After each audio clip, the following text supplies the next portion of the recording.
लालू जी तो अब अपनी बेटी तक को नहीं छोड़े, पहले किडनी लिए तब टिकट दिया। यही है। इस तरह का बयान देना मेरे ख्याल से सम्राट चौधरी जैसे नेता को शोभा नहीं देता। वही बीजेपी लगातार राहुल गांधी जब शक्ति की बात करते हैं तो नारी के ऊपर भड़क जाते हैं। मोदी जी की जो राहुल हैं वो नारी शक्ति की बात करें, लेकिन जब उनकी ही कह सकते हैं सरकार में उनके ही प्रदेश के अध्यक्ष जब इस तरह की बातें कहते हुए नजर आते हैं तो पूरी बीजेपी के अंदर सन्नाटा छा जाता है। तो को और साथ में नीतीश कुमार को जब तक मैं उखाड़ नहीं फेंकूंगा, ये जो मैंने साफा बांधा है इसको मैं उतारूंगा नहीं, पगड़ी में उतारूंगा नहीं। लेकिन अब जब उन्हीं की पार्टी में के साथ मिलकर सरकार बनाते हैं, उन्हीं की सरकार में उप मुख्यमंत्री बन जाते हैं, तो फिर उनके जो राजनीति है वो किस स्तर की आप समझ सकते हैं कि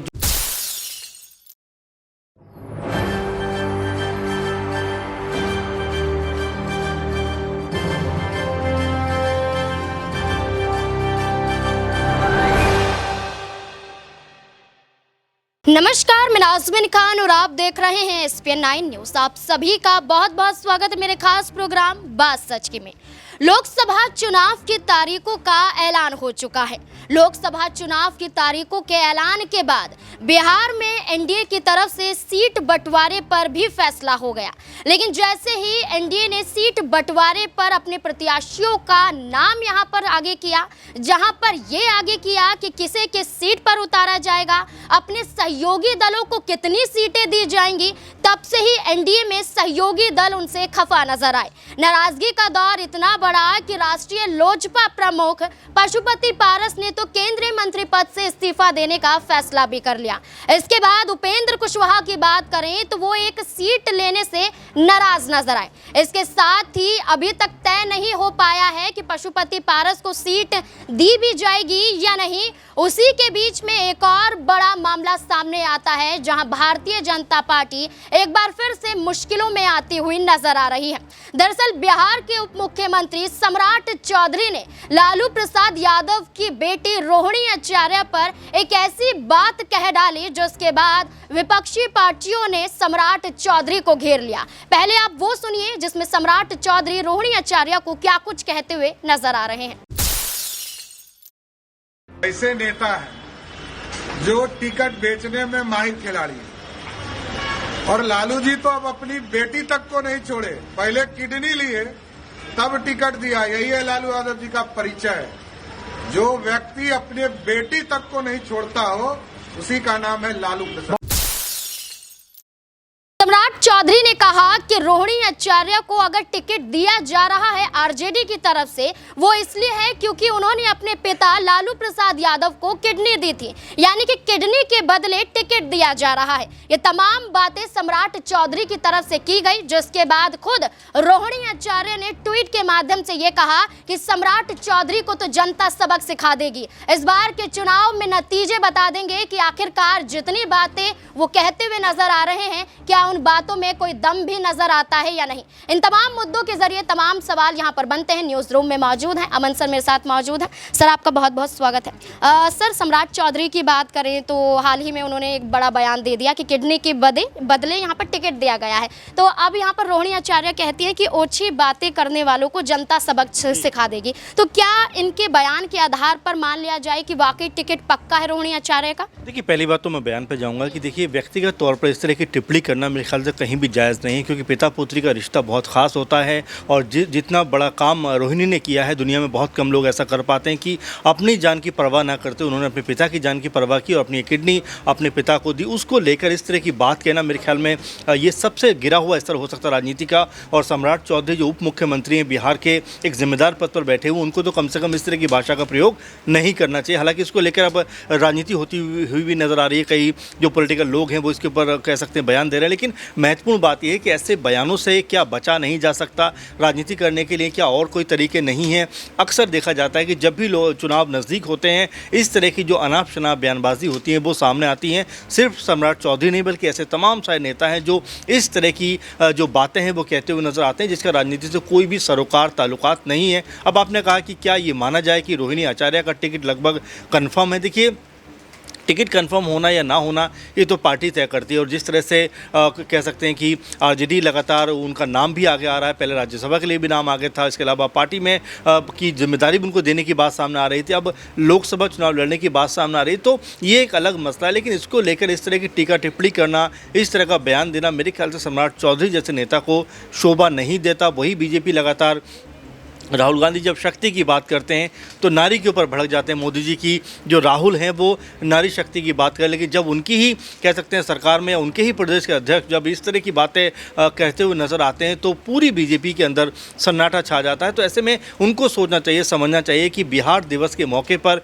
इस तरह की ओछी टिप्पणी करना कहाँ का ये कह सकते हैं कि गौरव की बात हो सकती है, किस तरह की राजनीति हो सकती है, किस तरह का ये कह सकते हैं पॉलिटिकल स्टंट हो सकता है। सर, यहाँ पर सवाल तो ये भी उठता है कि सम्राट चौधरी तो ये भी कहते हुए नजर आए थे कि पगड़ी तब हटाऊंगा जब नीतीश कुमार को कुर्सी से हटा दूंगा। जो अपनी ही बात पर कायम नहीं रहे तो वो कैसे दूसरी पार्टी पर आरोप लगा सकते हैं? देखिए बिल्कुल नाज़मीन, और इस पूरे के पूरे हम माहौल को समझें तो यहाँ पर नज़र आता है कि बीजेपी खुद को बहुत ताकतवर पार्टी होने का दम भरती है। कहती है कि भाई हम अकेले दम पे देश की राजनीति पर काबू पा लेंगे, हमारे लिए कोई दिक्कत की बात नहीं, कांग्रेस पार्टी हमारे सामने कुछ नहीं है, अकेले मोदी सब पे भारी पड़। लेकिन जैसे ही उत्तर प्रदेश, बिहार और तमाम इन राज्यों में आते हैं तो वहाँ पर आपको गठबंधन की ज़रूरत पड़ती है। आप ओपी राजभर को तलाशते हो, आप जो है तमाम ऐसे लोगों को तलाशते हो जो कल तक आपके बारे में अनाप शनाप बातें बोलते थे। यहीं पे सम्राट चौधरी की बात करें जो कहते थे कि भाई जेडीयू को और साथ में नीतीश कुमार को जब तक मैं उखाड़ नहीं फेंकूंगा, ये जो मैंने साफा बांधा है इसको मैं उतारूंगा नहीं, पगड़ी में उतारूंगा नहीं। लेकिन अब जब उन्हीं की पार्टी में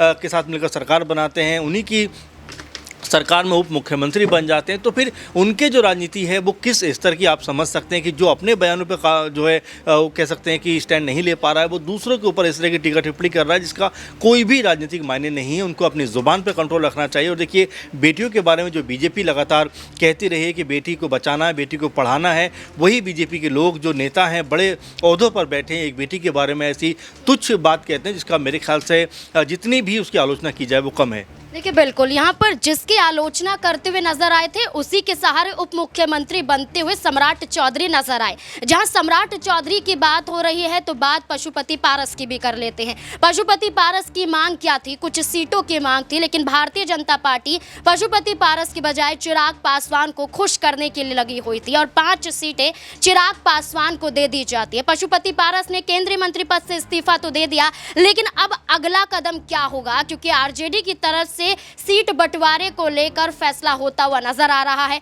अपनी पार्टी के सिंबल पर प्रत्याशियों को उतारने की बात यहां पर कही जा रही है। तो इनमें चर्चा है कि क्या पशुपति पारस को भी आरजेडी की तरफ से टिकट मिल सकता है, क्या सीट मिल सकती है? जितनी सीटों की मांग पशुपति पारस यहां पर करते हुए देखे जा रहे हैं। अक्षय मेरे साथ मौजूद है, जानने की कोशिश करेंगे कि पशुपति पारस अब शांत क्यों है। अक्षय, जैसे कि देखा जाए कि जब चिराग पासवान को 5 सीटें दी गई, प्रेस कॉन्फ्रेंस करते हुए नजर आए और प्रेस कॉन्फ्रेंस करते हुए सीधे तौर पर उन्होंने ये कह दिया कि जैसे मैं उम्मीद कर रहा था भारतीय जनता पार्टी से, ना उम्मीद कर दिया गया है, तो केंद्रीय मंत्री पद से इस्तीफा देता हूं। लेकिन अभी तक वो तय नहीं कर पाए कि अब आगे करना क्या है, क्या महागठबंधन की तरफ बढ़ना है या फिर से कोई शर्त रखते हुए नजर आएंगे एनडीए के साथ। देखिए, शर्त की स्थिति मुझे नहीं लगता एनडीए के पास है, क्योंकि आप देखिए सबसे पहले बिहार में जब सीट शेयरिंग की बात आई थी तो विवाद या असमंजस की स्थिति केवल राष्ट्रीय और रामविलास लोजपा के बीच ही बीजेपी के सामने नजर आ रही थी। चर्चा थी कि चिराग पासवान को बीजेपी एक ही सीट देगी, क्योंकि अपनी पार्टी से फिलहाल वो वर्तमान में केवल एक सिटिंग एमपी हैं। अब जब वो पहले दिल्ली पहुंचते हैं, जेपी नड्डा से मुलाकात करते हैं और लगभग ये साफ हो जाता है कि बीजेपी एक नहीं चिराग पासवान को 5 सीटें देने जा रही है। जब 5 सीटें चिराग पासवान को मिलने की बात आई तो 40 सीटों का जो गणित निकाला गया उसमें पशुपति पारस के खाते में 1 सीट आ रही थी और तब तक ये चीज़ लगभग साफ थी कि पशुपति पारस इस बात पर बिल्कुल भी अपनी सहमति दर्ज नहीं करेंगे। और जब ये गणित निकाला गया कि पशुपति पारस के खाते में तो एक ही सीट आती नजर आ रही है, तब तक पशुपति पारस को आरजेडी खेमे से ऑफर आने शुरू हो गए थे। अब जब सीट शेयरिंग होती है बिहार में, एनडीए की फाइनल सूची जारी होती है, उस अंतिम सूची में पारस के खाते में जिसे 1 सीट की चर्चा थी वो 1 सीट भी बीजेपी ने नहीं दी थी, बल्कि बीजेपी अपनी एक सीट बढ़ा दी थी। 16-16 की चर्चा थी कि जेडीयू बीजेपी संयुक्त रूप से 16-16 सीटों पर चुनाव लड़ेंगे, लेकिन बीजेपी अब 17 सीटों पर चुनाव लड़ती है और पारस को एक भी सीट नहीं दी जाती और उसके अगले ही दिन वो केंद्रीय मंत्री के पद से इस्तीफा भी दे देते हैं। अब जब वो केंद्रीय मंत्री के पद से इस्तीफा देते हैं तो उनके इस यहाँ कदम को भी करीब लगभग 4 से 5 दिन हो चुके हैं और तब से लगातार असमंजस की स्थिति उन्हें लेकर भी ये बनी हुई है कि क्या वो अकेले चुनाव लड़ेंगे या फिर यहाँ पर इंडिया गठबंधन के साथ जाएंगे, या फिर तीसरा विकल्प यही है जो आपने रखा है कि क्या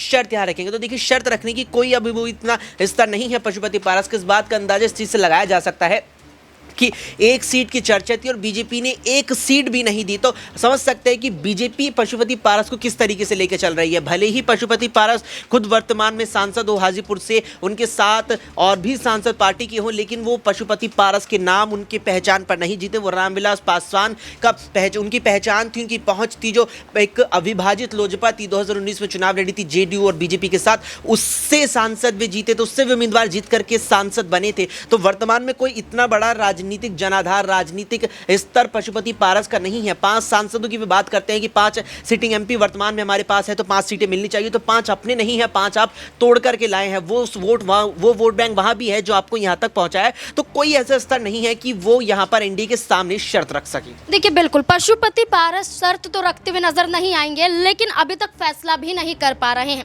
लेकिन जेडीयू के कई ऐसे विधायक हैं जो जेडीयू को छोड़कर आरजेडी का हिस्सा बनते हुए भी दिखाई दिए हैं, जिसमें से अभय कुशवाहा की बात करें तो उन्हें भी औरंगाबाद से कहीं ना कहीं उतारने की कवायद में आरजेडी नजर आ रही है। लेकिन एक और चेहरा है, एक और बाहुबली है बिहार में, जो कहीं ना कहीं सुर्खियों में तब आया जब वो शादी करता हुआ दिखाई दिया। ऐसे में अशोक महतो की बात करें, वो शादी करते हुए नजर आया अनीता देवी से, और जिसके बाद उनकी मांग यहाँ पर थी कि मुंगेर सीट से वो अपनी पत्नी को चुनावी मैदान में उतार सकते हैं, और आरजेडी की तरफ से कहीं ना कहीं मुंगेर सीट यहाँ पर उनकी पत्नी को दी जा सकती है। तो वहीं जेडीयू पार्टी की बात करें तो जेडीयू पार्टी से सांसद हैं लल्लन सिंह। अब वो क्या करेंगे, ये सबसे बड़ा सवाल यहाँ पर बनता हुआ नजर आता है। प्रज्ञा मेरे साथ मौजूद है। प्रज्ञा, जैसे कि यहाँ पर अब अशोक महतो की बात करें, शादी करते हैं, चर्चाओं में आ जाते हैं क्योंकि अपनी पत्नी को चुनाव लड़ाना चाहते हैं, तो अब ये कहा जा रहा है कि क्या लल्लन सिंह भी अपने परिवार में से किसी को आगे लेकर आएंगे मुंगेर सीट के लिए, ताकि मुकाबला हो सके 2 महिलाओं के बीच में?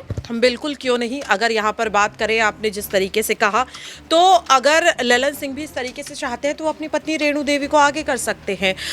कई बार वे चुनावी प्रचार में उनके साथ देखी गई हैं, हालांकि बहुत ज़्यादा चर्चा उनकी नहीं होती है अगर बात की जाए तो। लेकिन जिस तरीके से अगर अशोक महतो 62 साल की उम्र में सिर्फ अनीता देवी से इसलिए शादी करते हैं क्योंकि उन्हें मुंगेर सीट पर चुनाव लड़ना है या राजनीति में एंट्री करनी है, तो आखिरकार लल्लन सिंह ये चीज़ें क्यों नहीं कर सकते। लेकिन सवाल ये है कि क्या लल्लन सिंह की पत्नी इस चीज़ के लिए राजी होंगी, क्योंकि मैं आपको बता दूं कि लल्लन सिंह के जो रिश्ते हैं वो लालू प्रसाद यादव के साथ बहुत अच्छे हैं, और ख़ास तौर पर जो उनकी पत्नी है वो कहीं ना कहीं तेजस्वी को अपने बेटे की तरह मानती हैं। तो मुझे नहीं लगता है कि जो यहाँ पर रेणु देवी हैं वो आरजेडी के खिलाफ जाना चाहेंगी, क्योंकि कई बार देखने के लिए मिला है कि जब भी लल्लन सिंह और आरजेडी के रिश्ते खराब हुए तो उन्हें ठीक करने की कोशिश कहीं ना कहीं रेणु देवी करती हुई नजर आई है। तो मुझे लगता है कि यहाँ पर वो कहीं ना कहीं लल्लन सिंह को ही समझाती हुई नजर आएंगी, चीज़ों को संभालने की कोशिश करेंगी, ना कि इस नाराजगी को दुश्मनी का रूप देंगी।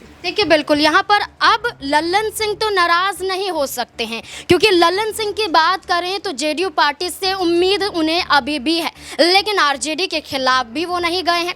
लेकिन अब यहाँ पर पूरा मामला घूमकर सामने आ जाता है सम्राट चौधरी पर, कि जेडीयू पार्टी का सहारा लिया, जेडीयू पार्टी के खिलाफ बोलते हुए नजर आए, नीतीश कुमार के खिलाफ बोलते हुए नजर आए, एनडीए सीट बंटवारे को लेकर फंस गया। क्या अब सम्राट चौधरी की वजह से फंसते हुए नजर आएगी क्या भारतीय जनता पार्टी? क्या सम्राट चौधरी को रोहिणी आचार्य से माफी मांगनी पड़ेगी, क्योंकि मांग खुद रोहिणी आचार्य करती हुई दिखाई दे रही हैं, और वो खुद ये कहती हैं कि जनता सबक सिखाती हुई नजर आएगी। अब देखना होगा कि क्या इस पूरे मामले में नया मोड़ आता है, क्या सम्राट चौधरी माफी मांगने पहुंचते हैं या नहीं। इस मुद्दे को लेकर आपकी क्या राय है, कमेंट सेक्शन में जरूर बताएं। देखते रहें SPN9 न्यूज़। धन्यवाद।